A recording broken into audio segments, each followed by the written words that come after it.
My name is Miss Maddie, and today I'll be teaching you how to make your very own bookmarks.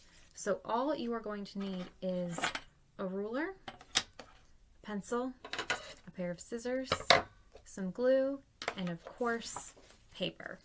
Now I'm going to be teaching you how to make a two-strand bookmark. You can do this with as many colors as you'd like. After a while it does get a little bit thick and a little bit complicated, so I'm going to just show you the basic two-color bookmark. So what you're going to do to start is get whatever color construction paper you want. I went with yellow and blue because they are two of my favorite colors.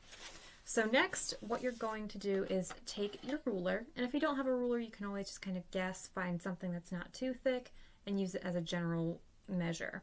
So we're going to be using these centimeters, which are the smaller numbers here up on top. What you're going to want to do is go ahead and make a little pencil mark at the 1 centimeter mark, and you're going to go ahead and make some lines. Now I'm going to be making a lot of bookmarks, so I made lines across my whole piece of paper here, like you can see. I have all these lines down here because I wanted to have nice straight pieces of paper. So what I did was make the little tick mark at the top, a little tick mark at the bottom, and then use my ruler to draw a nice straight line down, the whole way down the paper. And I did the same thing with the blue paper as well, it's just harder to see. So once you have your tick marks and your lines, so you know where to cut, you're going to go ahead and take your pair of scissors and very carefully cut along those lines so that you have 1 centimeter strips. So what you're going to need is 2 of each color. Since I'm making a yellow and blue bookmark, I need 2 yellow strips and 2 blue strips. So I'll go ahead and cut those. I find it best to use construction paper for these projects because it's a little bit thicker, it's a little more durable, and they last longer than your regular printer paper or craft paper. If you're looking to make a lot of these bookmarks, like I sometimes do, paper cutters are a great way to make straight lines, and it doesn't take quite as long as it does to do it one at a time like I'm doing here with my scissors. Do your best to make the lines as straight as you can. It'll just make the whole process a little bit easier down the line. So almost done here with my yellow paper. All right, so I have 2 strips of yellow paper that are about 1 centimeter thick. Now I'm going to go ahead and switch to my blue paper. I have done this project myself with 3 different colors. It does tend to get a little bit thick after that and is a little difficult, but you can experiment, play around with it, see how many different types of paper you want to use, how many colors.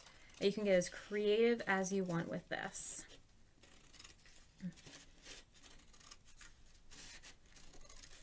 I do recommend, if you're not used to doing these and it is your first time, use lighter color paper because the darker paper does make it a little harder to see your lines. So my blues aren't quite as neat as my yellows, but that's okay. So the next step is to go ahead and you're going to get your glue ready. Now, because I'm using a table here that isn't protected, I'm going to have an extra sheet of paper just so that I don't get glue all over my table here. So what you want to do next is go ahead and make a little V with, I'm starting with my yellows, and you want to use the same color. So I'm going to make a little V with mine so they overlap and it looks like that.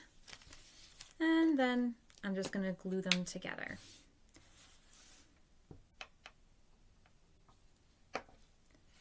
I like to try and make it so the pencil lines will not show, but that's just because I'm a little bit picky. You can do it however you'd like.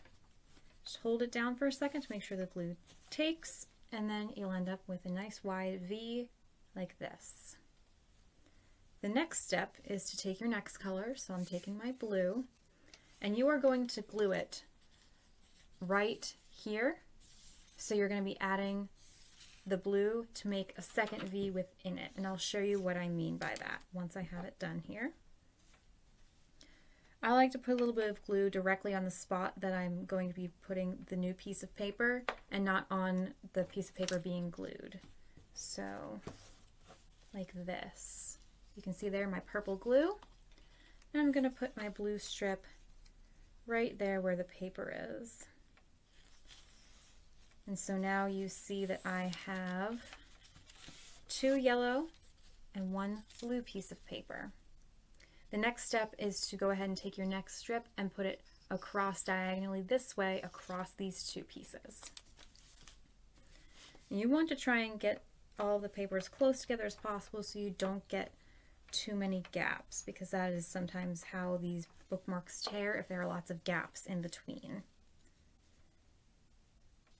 Right, and that's why it's definitely better to try and use a ruler to make nice straight lines so you have a guide, and that way your paper is nice and straight. It makes the whole process much easier. And it's okay if it's not perfect. It definitely takes practice. Mine aren't perfect here, as you can see, but that's all right. So this is how it will look at the start. The next thing we're going to do is pretty much just weave the paper. So I'll show you the first couple of steps, and then I will show you the end product when I am done.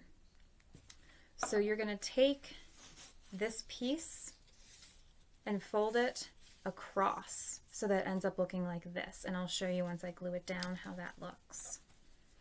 And once you get the first step down, it's the same process over and over, so it definitely gets easier the more you do it and the more you practice. Alright, so I went ahead, glued that down, and now you can see I have 3 pieces on one side and 1 on the other. The next step is taking your bottom piece here and weaving it across the top, and then I'll show you how that looks.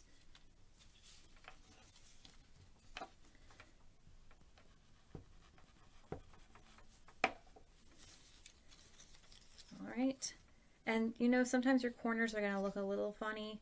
That's okay, you just got to try your best, and it's not going to be perfect every time. I do recommend folding the paper first before you push it the whole way over. And so now you see I've got a little weave pattern just going back and forth, and this is actually called a chevron pattern. And then you do the same thing over and over again. You take your right hand piece, fold it over. Oh no, they're sliding everywhere. And then you take this and fold it across this way. So you end up getting the same pattern over and over. What I like to do is glue in between each fold just so that things stay down longer. And after a while, it takes a few minutes to do it. After that, you end up with a pattern that looks just like this. This one's a little old, so the ends of my bookmark are coming up a little bit, but that's okay. It's a really easy fix. All you have to do is go ahead, put a little more glue there, hold it down for a second, and it is fixed. Leave this alone to dry for a couple of minutes, and you are good to go and use it in your favorite book. I really hope you liked this little experiment today, our little craft, and I look forward to seeing your bookmarks when you bring them into the library. Have a great rest